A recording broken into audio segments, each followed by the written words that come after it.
Berjumpa kembali kita pada OPD Jurnalis, dan sesi kali ini saya akan berbicara mengenai pertelevisian di mana saat ini telah terjadi perubahan dari analog ke digital.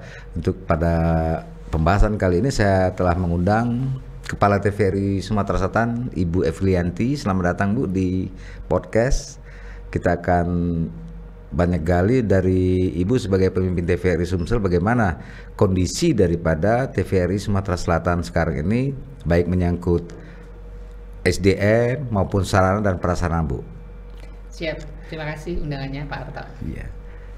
Gimana Bu menurut Ibu saat ini kondisi dengan era digital, persiapan-persiapan yang sudah berjalan kita lakukan saat ini dari segi sarana peralatan misalnya? Ya, baik, terima kasih Pak. Terkait analog switch off ya, TVRI secara nasional termasuk TVRI Sumatera Selatan per akhir tahun 2022 kita memang sudah off analog, sudah full digital. Kita saat ini secara digital wilayah layanan secara nasional ada di 167 wilayah layanan dari 250 wilayah layanan yang ada. Tertinggi untuk wilayah layanan dibandingkan stasiun televisi lain.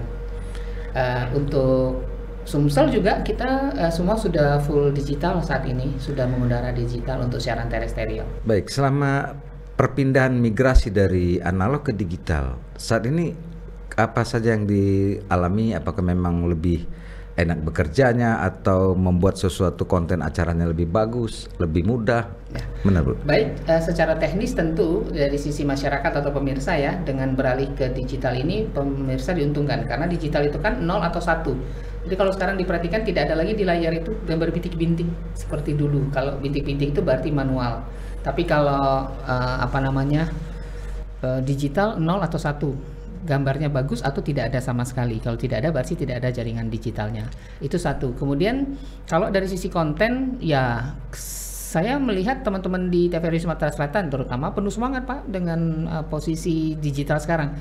Karena digital itu kan kita mengkolaborasi tidak hanya di siaran konvensional tapi juga sudah ke medsos. Seperti Pak Arto ketahui, media sosial TVRI Sumsel cukup aktif sekarang, cukup diminati juga oleh pemirsa atau oleh masyarakat ya, dengan Instagram, Facebook, TikTok kita itu cukup menjadi perhatian. Ini dalam rangka kaitan dengan tuntutan daripada penyiaran ya Bu. Jadi persaingan terjadi di era digital semakin kencang ya. Iya, dan Undang-Undang Cipta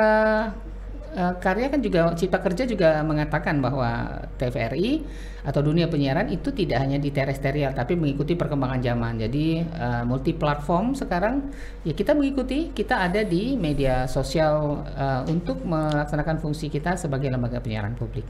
Nah, kondisi daripada media sosial dan terestrial Bu ya, apakah ini dengan hadirnya media sosial TVRI itu terjadi memindahkan saja dari terestrial ke media sosial, atau memang kita punya perencanaan tersendiri untuk membedakannya?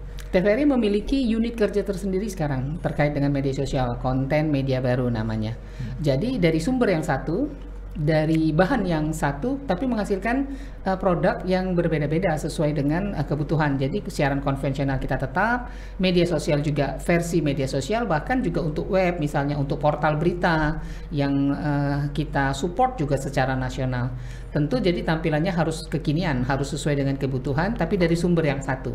Jadi masyarakat penonton kita sangat dimudahkan ya untuk melihat tayangan-tayangan TVRI juga ada Sebagian medsos. di medsos, tapi Iya. tidak sama kontennya atau memang ada yang siaran? Temanya mungkin sama, misalnya tentang bidar. Kalau di siaran konvensional kan tampilannya adalah berita, tapi kalau di media sosial kan tampilannya adalah lebih ke hiburan gitu kan, lebih dengan bahasa kekinian, Tetap lebih aja ya, perbedaan-perbedaan ya Bu ya. sesuai dengan konten ya, sesuai dengan tema masing-masing. Nah, kalau kembali kepada TVRI, TVRI ini kan adalah lembaga penyiaran publik, artinya dari pusat ke daerah.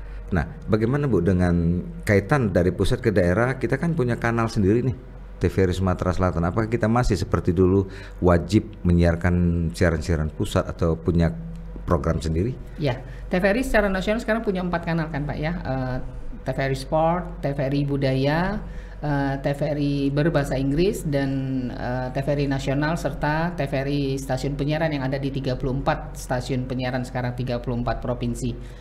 Masih ada kewajiban wajib relay kalau saya tidak salah 9 jam, itu berita-berita TVRI klik sore, klik pagi, klik siang gitu, dan dunia dalam berita itu 9 jam. Jadi 16 jamnya kita isi dengan 15 jamnya kita isi dengan siaran lokal dari masing-masing stasiun termasuk TVRI Sumatera Selatan. Kalau Sumatera Selatan sendiri pukul berapa mulai on air sampai berakhir pukul berapa? Jam 4 subuh sampai dengan pukul 00. Sudah mulai kita ya jam 4. Sudah mulai. Apa yang acara yang kita tayangkan khususnya mengenai konten lokal? Ya, sekarang memang stasiun-stasiun penyiaran itu difokuskan untuk mengangkat konten-konten lokal, Pak. Jadi untuk Sumatera Selatan kan acara seperti Lenggang Palembang Ribon, Pantun Bersaut, Dul Muluk. Nah, itu acara-acara yang konten seperti itu, senjang, budaya-budaya, tari-tarian lokal itu menjadi andalan kita sekarang, dan juga memang dicari oleh masyarakat. Ada acara dangdut keliling, tapi itu dari kampung ke kampung, itu juga cukup menjadi andalan. Itu diminati ya Bu? Sumatera amat sangat diminati. Jadi kalau siarannya tertunda atau mengulang sudah lebih dari 3 kali, pemirsa kan tahu bahwa acara itu sudah diulang, jadi dia minta itu acara emang diulang. Artinya memang TVRI itu ditonton ya, tetap kalau ditonton. Itu bentuk apa namanya, protes perhatian masyarakat, ya, perhatian dan ya. tandanya mereka menonton gitu kan, karena Bu ini udah 3 kali kayaknya, berarti nonton. Jadi, mereka kalau mau melihat apakah ditonton enggak, kita buat juga ya aturan-aturan, kita tayang ulang. Iya, sebenarnya itu salah satu strategi siaran kita mengulang itu, kita pengen tahu respon masyarakat kita bagaimana kan. Mungkin karena sudah terlalu sering muncul, mereka jawab juga, Bu ini sudah beberapa kali muncul gitu. Oke, itu dari sisi hiburan yang dilaksanakan oleh TVRI Sumsel. Kalau dari segi news berita Bu bagaimana sekarang? Ya, TVRI. news berita TVRI secara nasional ada perintah dari direksi ya bahwa kita adalah clearing house. Jadi berita-berita hoax itu TVRI harus bisa memberikan jawaban. Jadi yang utama dari fungsi TVRI sesuai dengan undang-undang yang mengatur, kita harus memberikan berita yang benar, berita yang sesuai dengan kaedah-kaedah peraturan jurnalistik, dan itu menjadi komitmen kita gitu Pak. Jadi artinya kita nggak menerima berita-berita yang tidak jelas sumbernya, yang gitu memprovokasi, itu kita tidak terima. Dan TVRI secara nasional baru saja menerima kriteria sebagai TV berita ya di tingkat Asia Tenggara kalau saya tidak salah. Berupa TVRI Sumatera Selatan ya? Bukan TVRI Sumatera, TVRI secara nasional termasuk TVRI di stasiun penyiaran. Kalau kita sendiri Bu, Sumatera Selatan dari segi pembuatan acara-acara di kiprahnya di nasional, apa sih yang kita berhasil raih ini? Ya, alhamdulillah tahun ini kita sudah masuk nominasi untuk Gatra ya Pak, dan sekarang kita juga sedang ikut Festival Film Indonesia tahun ini. Kemudian ada beberapa dari kerabat kerja kita, dari tim kita juga yang mendapat penghargaan orang per orang atau per kelompok setiap teman-teman mengikuti pelatihan ataupun mengikuti workshop-workshop yang diadakan secara nasional. Ada peningkatan yang signifikan dari sisi kinerja dari teman-teman intern pegawai TVRI maupun dari kualitas layar yang kita tampilkan. Ya, Bu Evlianti kan dulu awalnya berkarir di Sumatera Selatan, TVRI sini dari reporter ya Bu. Terus pindah ke Jakarta, pengalaman Jakarta. Nah, Ibu bisa membedakan pada saat dulu selama di Sumsel kembali kepada sekarang era digital, bagaimana suasana daripada SDM di sini, Bu? Ya, betul. Sebenarnya kalau semangat kerjanya mungkin sama ya, karena TVRI ini kental dengan kekeluargaan, dengan saling asah, saling asih, saling asuh. Perbedaan yang signifikan adalah di era sekarang persaingan sangat ketat, terutama dengan sesama sama person penyiaran. karyawan dia? Bukan, sesama stasiun televisi maksudnya. Iya. Sesama stasiun televisi itu persaingan kita tinggi karena masyarakat tidak mau tahu dengan TVRI itu adalah TV publik. Mereka nggak mau tahu itu. Pokoknya mereka ingin melihat tampilan di layar itu memang keinginan mereka. Sementara TVRI ini kan dalam kapasitas sebagai televisi publik, TVRI itu harus memberikan apa yang dibutuhkan oleh masyarakat. TVRI itu dibiayai oleh APBN.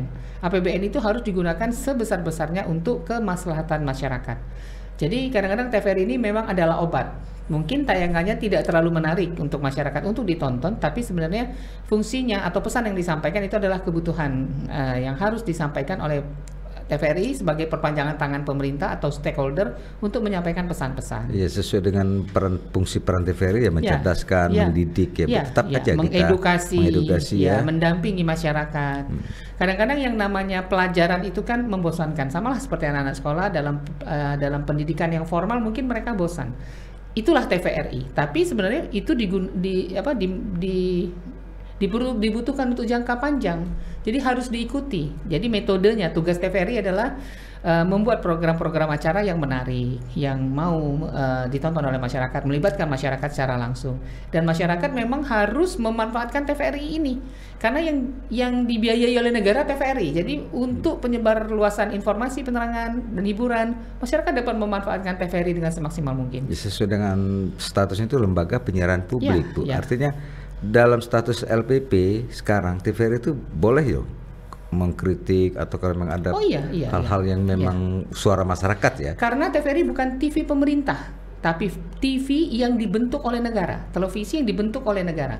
Tugasnya adalah menjadi perpanjangan tangan dari semua pihak, dari para pihak, dari perpanjangan tangan pemerintah, perpanjangan tangan masyarakat, perpanjangan tangan stakeholder, pihak swasta. Jadi kita mendudukkan segala sesuatu sesuai dengan kondisi yang sebenarnya. Kita tidak boleh berat sebelah, tidak boleh memprovokasi. Jadi ini yang perlu diketahui masyarakat, bahwa TVRI itu lembaga penyiaran publik milik masyarakat ya. Boleh bersuara ke TVRI ya Bu ya? Iya, boleh dong. Mereka boleh memanfaatkan TVRI. Jadi kalau ada masyarakat yang punya kegiatan, ingin disosialisasikan, tidak punya anggaran publikasi, ayo ke TVRI. Nggak bayar, memang nggak bayar. Kapan bayar? Karena TVRI ini memang adalah Satker PNBP. Artinya bertugas juga untuk mengumpulkan pendapatan PNBP bagi negara. Karena sektornya ke negara sekarang. Nah, itu pada saat ada kegiatan-kegiatan yang memang kegiatan itu adalah publikasi. Mereka memiliki anggaran publikasi, disetorkan kepada negara melalui penyiaran di TVRI, tapi setornya ke negara. Nah, itu bayar. Tapi kalau mereka tidak punya biaya publikasi, mereka butuh publikasi, mereka boleh ke TVRI. Tapi kembali kepada PNBP ya kita Bu ya, kita mencari juga dana melalui pendapatan, bukan pajak. Kan misalnya dari relasi-relasi yang lain, rata-rata misalnya ya ini tanda kutip Bu, mereka memberikan sesuatu anggaran, tentunya kadang-kadang kan harus ada apa istilahnya cash flow, apa itu TVRI bagaimana Bu? Cashback mungkin. Cashback ya. Itulah sekarang kendalanya TVRI juga sejak mungkin kurun waktu 5 tahun terakhir. Karena dulu pada saat kita belum masuk ke PNBP, pada saat anggaran itu masih dikelola langsung oleh TVRI, di dunia marketing kan kita memang mengenal setiap ada nilai kerjasama ada feedback, misalnya sekian persen. Cashback tapi sejak kita masuk ke dalam aturan pengelolaan uang negara secara penuh, ditandai dengan kita menjadi Satker PNBP, semua nilai kerjasama itu disetorkan kepada negara. Jadi kita tidak bisa mengeluarkan fee, kita tidak bisa memberikan tips misalnya, hal-hal yang seperti itu Pak. Jadi masih diminati nggak sih oleh mitra kerja kalau gitu Bu? Ya tetap ada kan Pak. Kita tetap juga sudah ada beberapa mitra-mitra yang juga terutama pemerintah yang menggunakan APBN atau APBD, mereka juga tidak diperkenankan kan, harus kembali kepada aturan yang ada. Harus tetap. Dan memang sebuah kalimat bijak kan mengatakan ya Pak Harto, bahwa dunia ini semakin ke depan akan semakin lurus. Negara ini juga semakin lama akan semakin lurus. Artinya segala sesuatu yang tidak sesuai dengan aturan itu akan tersingkir dengan sendirinya. Sistem yang terbentuklah yang akan menang. Jadi mereka akan terpinggirkan ya, yang pola-pola berpikir yang masih mengharapkan yang fee atau apa untuk penggunaan uang negara. Mungkin di swasta itu aturannya memang ada kan Pak, kalau untuk marketing ya. Tapi kalau di kolaps dengan peraturan negara, ketentuannya memang tidak ada gitu. Jadi TVRI ini menurut Bu Evlianti sebagai pimpinan TVRI di sini, bagaimana menghadapi artinya persaingan dengan kita kan ada TV-TV lokal juga, belum lagi masalah SDM, bagaimana Bu? Siapa? Dari pengalaman selama ini, TVRI sebagai TV publik dan dengan teman-teman TV swasta, kita bukan kompetitor. Kita adalah beriringan, kita adalah bersahabat, kita di dalam fungsi kita masing-masing. Kita memahami fungsi teman-teman di swasta dan kita juga menjalankan fungsi kita sebagai lembaga penyiaran publik. Yang sekarang sedang kuat kita lakukan adalah bagaimana membuat konten sesuai dengan arahan Pak Direktur Utama kami, TVRI, bagaimana membuat konten, membuat materi itu yang menarik, yang kemasannya kekinian, yang dibutuhkan oleh masyarakat dan ditonton oleh masyarakat. Tugas TVRI hanya itu, tapi tema tetap harus sesuai dengan fungsi sebagai lembaga penyiaran. Tidak lari, tidak boleh, harus terus sampaikan. Sampai sekarang pun TVRI tidak ada sinetron yang temanya tidak mengedukasi. Kita tidak punya berita-berita gosip misalnya, karena itu memang tidak ada di dalam pesan peraturan peraturan pemerintah yang mengatur tentang itu. Nah tadi Ibu mengatakan bahwa kita juga ikut pada festival film nasional ya. Itu apa materinya Bu yang kita ikuti di sana? Acara-acara lokal kita Pak, seperti Inspirasi Indonesia, Pesona Indonesia, Anak Indonesia, semuanya adalah konten-konten lokal yang kita angkat secara nasional terkait dengan sejarah, misalnya perjalanan Bapak Akagani, itu yang kita kirimkan ke lomba tingkat nasional. Kalau membuat satu program mata acara Bu, kalau kita lihat di swasta kan lumayan ya angkanya, tapi kalau TVRI bagaimana pengaturannya nih Bu? Ya kembali lagi Pak, kalau ada beberapa artikel itu kan mengatakan bahwa biaya produksi TVRI secara umum itu hanya 10% dari biaya produksi lembaga penyiaran publik di luar negeri gitu kan. Tapi tentu kita tidak mengacu ke situ. Kita memanfaatkan anggaran yang kita punya semaksimal mungkin untuk mendapatkan karya-karya yang luar biasa. Jadi kan ada penilaian-penilaian secara nasional, penilaian secara intern TVRI. Kalau di intern kita ikut. Kita sudah mulai juga diperhitungkan secara intern TVRI. Tapi kita memberanikan diri juga mengikuti perlombaan-perlombaan yang di luar TVRI supaya kita nggak jago kandang gitu. Nah ini kita mulai. Ada 4 yang sudah terdaftar untuk festival film. Kita lihat saja tahun ini apakah itu konten lokal semua ya? Konten lokal kita Pak, sudah kita kirimkan dan sudah di-accept oleh panitia. Hebat juga ya kalau kita bisa memasuki, sudah bisa menuju ke festival film. Artinya SDM di TVRI Sumatera Selatan cukup mumpuni ya Bu ya? Mumpuni Pak, walaupun dari sisi jumlahnya kita juga sama seperti teman-teman TVRI yang lain ya. SDM TVRI ini ada degradasi yang cukup tinggi, jadi sebenarnya kurang kalau kita ngomong jumlah. Tapi sekali lagi kata orang bijak, kita tidak boleh ngomong dari kekurangan, termasuk kekurangan anggaran. Jadi apa yang kita punya itu yang kita manfaatkan, dan teman-teman di TVRI Sumatera Selatan ini sudah terbiasa. Walaupun tugas utamanya di teknik, tapi dia membantu bagian administrasi dan keuangan. Walaupun dia di program, dia juga membantu di administrasi dan keuangan. Jadi sebaliknya, teman-teman keuangan juga dia diperbantukan ke teknik, belajar jadi kameramen, belajar jadi switcher, semuanya. Itu memang aturannya ya, begitu Bu? Secara aturan boleh Pak, secara aturan ya? Karena sekarang kan di dalam sistem kerja yang sekarang itu memang diperbolehkan selama kita menilai yang bersangkutan memang memiliki kompetensi untuk itu, dan semua itu akan terbaca Pak. Karena saat ini seperti saya bilang sedikit sekali di karyawan TVRI ini yang hanya memegang satu tugas, rata-rata 2-3 tugas, dan alhamdulillah mudah-mudahan ya mereka enjoy melakukan itu. Tapi sejauh ini Bu, capek nggak mereka atau enjoy aja? Sepertinya enjoy karena beberapa dari mereka ya bisa saya katakan cukup banyak dari mereka yang berprestasi menghasilkan karya terbaik seperti di festival mendapat penghargaan, ikut pelatihan, dia masuk 10 besar, itu sudah kriteria bahwa dia happy dengan pekerjaannya. Dan yang terpenting dari sisi saya sebagai leader, itu adalah kesempatan untuk mereka, terutama untuk anak-anak muda. Semakin banyak kesempatan yang mereka coba, mereka akan tahu di mana kompetensi mereka sebenarnya. Sehingga nanti setelah masa kerja 5 sampai 10 tahun, dia dapat memutuskan untuk dirinya sendiri bahwa sebenarnya kompetensi terbesar saya itu berada di profesi apa gitu. Jadi kalau dari awal biar aja belajar kemana-mana dulu gitu kan, biar pengalamannya banyak. Artinya tetap kita perhatikan karir daripada karyawan Bu ya. Ada tahapan-tahapan kan Pak. Kalau di awal silakan mencari jati diri dulu, tapi setelah lewat 5 tahun mungkin dia harus memutuskan bahwa dia akan mendalami atau spesifikasinya di mana. Bu, mungkin saya ada titipan pertanyaan ini. Kalau mau bekerja di TVRI itu melamarnya lewat mana sih, Bu?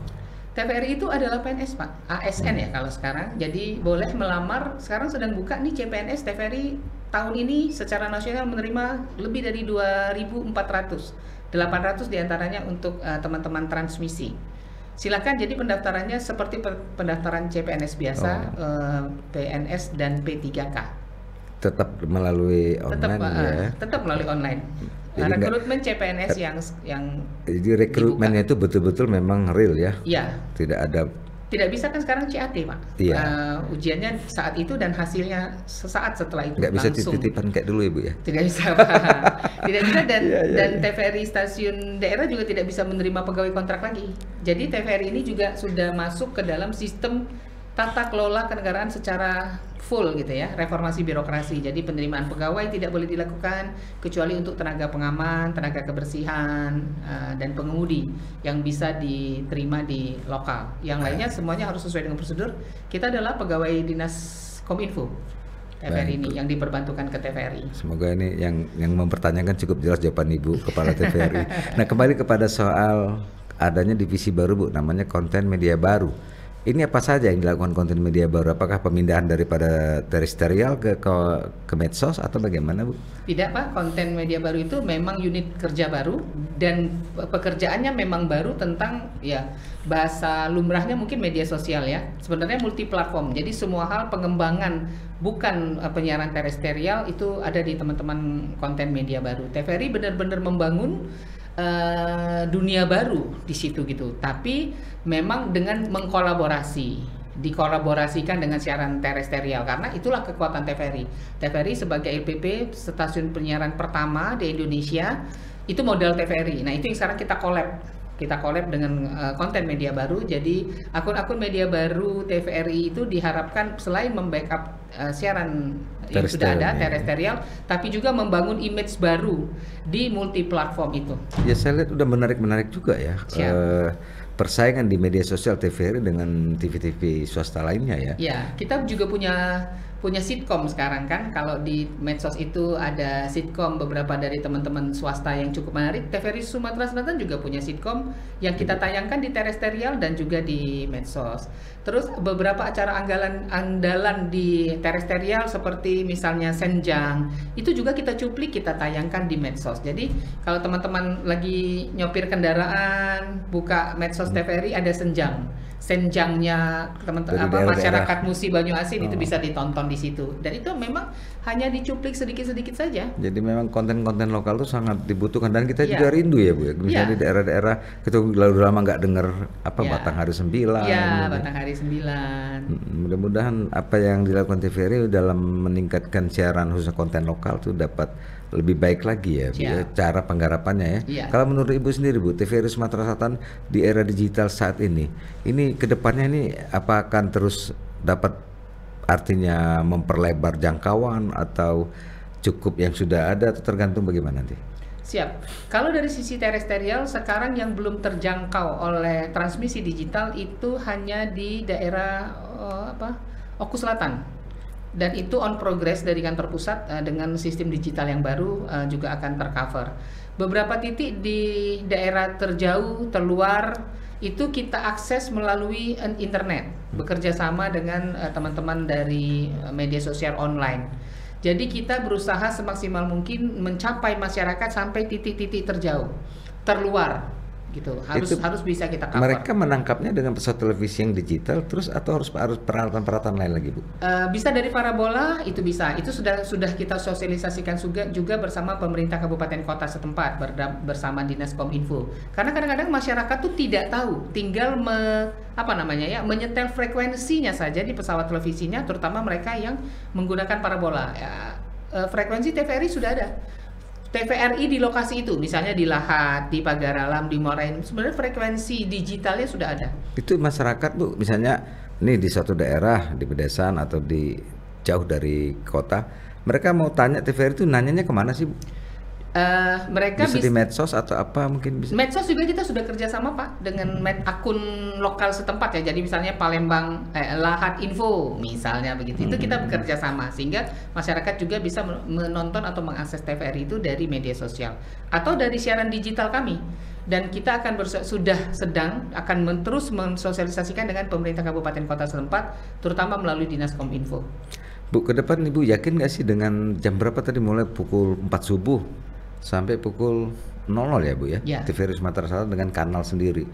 Itu pembiayaan ke depannya bagaimana Bu? Apakah akan juga mengalami hambatan? Ya, kalau pembiayaan kan kita punya PBN Pak. Punya PBN yang memang tertentu, artinya beberapa acara-acara atau program-program tertentu itu harus kita penuhi. Di pagi hari itu kita punya acara unggulan yang saya katakan dakwah keliling misalnya. Kemudian sekitar jam 9 kita punya acara info-info terkini yang juga sudah merupakan bentuk kebutuhan informasi dari masyarakat, lifestyle. Kemudian mulai jam 12 ada berita kita. Sekitar jam 1 sampai jam 3 sudah ada talk show ataupun acara-acara kesenian. Jam 4 ada berita lokal. Jadi di titik-titik tertentu itu memang sudah ada acara-acara andalan yang masyarakat juga sudah tahu. Jadi kalau jam 8 malam itu ada acara andalan mereka Pak. Misalnya kepala daerah menjawab, atau tembak kenangan, atau lenggang Palembang. Tergantung harinya hari apa. Pantun bersaut gitu. Artinya memang betul-betul kita memproduksi konten lokal ya. Dan juga kita bekerjasama dengan stasiun lain. Contoh dengan TVRI Yogyakarta. Jadi sekitar pukul 10 malam itu kita ada wayang kadang-kadang. Jadi kolab itu Bu ya? Yes, karena masyarakat Sumsel juga, terutama di Oku Timur, itu kan sebagian adalah masyarakat dari Pulau Jawa. Jadi itu penontonnya cukup tinggi. Jadi kita mereka juga bisa nonton ya di TVRI Sumsel. Kita kerjasama khusus untuk yang malam itu jam 10 ke atas, jam 11 itu untuk ya dengan dari TVRI Jogja gitu, TVRI Jawa Timur, karena masyarakat kita sebagian juga ada dari situ. Bu, kalau perbedaan sekarang digital, zaman Ibu dulu sebagai penyiar zaman masanya itu SDM yang kayak penyiar kayak apa itu lebih mudah atau lebih gimana Bu? Harus lebih berkarya? Kalau menurut saya lebih enak dalam tanda kutip waktu masa saya ya, karena waktu saya jadi penyiar TVRI masih satu-satunya penyiar, sehingga waktu saya jalan-jalan ke Kolonel Atmo Palembang, Pak Satpam pun tahu bahwa saya adalah penyiar TVRI di Palembang gitu kan. Kalau sekarang karena stasiun TV-nya banyak, kadang-kadang kita juga tidak terlalu paham siapa saja penyiar gitu kan, karena ya stasiun TV-nya sudah banyak. Itu dari sisi personnya Bu ya. Kalau dari sisi pekerjaannya Bu, penyiar dahulu dengan penyiar sekarang? Mungkin secara umum sama, tapi sekarang tantangannya lebih besar. Karena persaingannya tinggi, jadi menjadi penyiar atau reporter kita harus mempunyai wawasan yang lebih luas, harus mempunyai trik-trik, harus mempunyai kemampuan untuk tampil beda dari yang lain, tampil beda dalam arti yang bagus ya, dari sisi kompetensi gitu, iya. Jadi luar biasa sekarang kan hadirnya medsos, semua dapat diakses dengan mudah. Persaingan-persaingan informasi. Nah ini bagaimana mencari update informasi terbaru bagi TVRI sendiri Bu? Kalau semua kita manfaatkan Pak. Kita untuk materi-materi kita bekerja sama misalnya dengan tokoh-tokoh masyarakat atau tokoh pemuda, dengan selebgram. Sekarang kan TVRI nggak bisa seperti 20 tahun yang lalu bahwa jadi kita udah membuka diri benar ya sekarang. Kita bekerja sama dengan akun-akun media sosial secara individu, secara organisasi juga gitu, karena kekuatannya memang sekarang harus kolaborasi. Memang pemimpin hanya harus visioner kayak Ibu ya. Harus, karena banyak persaingan Ibu ya. Ya. Terus di akhir pembicaraan kita Ibu Evlianti, mungkin ada satu pesan-kesan kepada masyarakat penonton yang menonton TVRI sendiri, apa yang kira-kira menurut Ibu sendiri yang akan disampaikan? Iya, baik, terima kasih. Sekarang era kemajuan teknologi, semua informasi penerangan hiburan bisa diakses dari manapun, monggo silakan. Tapi percayalah kami, TVRI sebagai lembaga penyiaran publik adalah bertugas menyampaikan dan memfasilitasi sampainya informasi penerangan dan hiburan kepada seluruh lapisan masyarakat dimanapun berada. Jadi monggo masyarakat dapat memanfaatkan TVRI untuk publikasi atau untuk mendapatkan informasi-informasi tentang proses pembangunan yang sedang berlangsung. Baik, terima kasih Ibu Evlianti atas pembicaraan kita. Mudah-mudahan ini dapat dicerna oleh masyarakat yang ingin selama ini ada keinginan bagaimana sih cara masuk di tayangan acara TVRI. Nah ini mungkin hasil penjelasan dari yang kita bicarakan menambah pengetahuan bagi masyarakat. Oh begini, oh kalau nggak dapat siaran TVRI bisa dicari. Ya. Oke, baik Ibu, terima kasih atas kehadirannya di meja podcast. Sampai berjumpa kembali. Selamat sukses ya Bu ya. Terima kasih Pak. Saudara, sekian opini jurnalis dan pada sesi berikutnya kita akan berjumpa pada pembahasan yang lain. Terima kasih.